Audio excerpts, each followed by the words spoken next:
Dear learners, welcome back to the review sessions of GST course. In this session, we are going to review the contents covered during the 5th week of the course. Let's review the discussions made during the 5th week. The week was mainly focused on the background of GST Act, important definitions used under CGST Act 2017 and the concept of supply.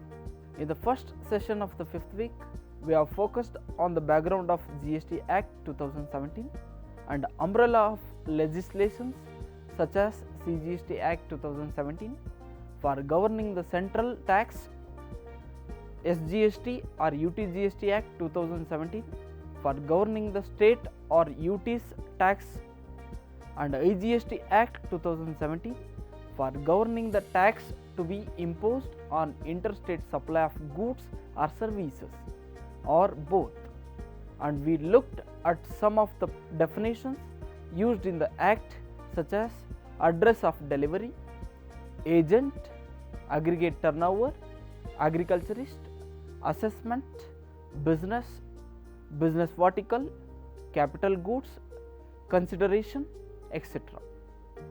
In the second session of the 5th week, we illustrated some other important definitions used under the Act, such as exempt supply, fixed establishment, goods, input, input service, input tax, inward supply, manufacturer, mixed supply, non-taxable supply, person, principal supply, reverse charge, service, supplier, taxable person, taxable supply, works contract, and also we looked at the incidence of tax under GST, where incidence of tax is the supply of goods or services or both.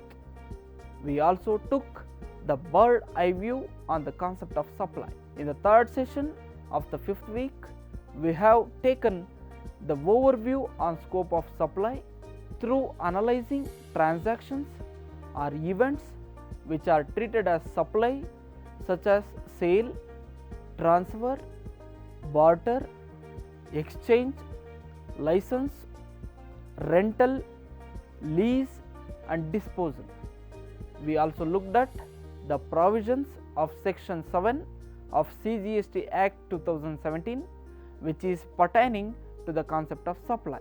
Then in the last session, we illustrated the various schedules of GST, such as schedule number 1 concerning to the activities made or agreed to be made without a consideration, schedule number 2 concerning to activities to be treated as supply of goods or supply of services, and schedule number 3 concerning to activities or transactions which are not taxable under GST.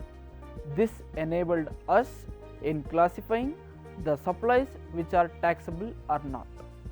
Finally, in the 5th week, we mainly took an overview on incidence of tax under GST.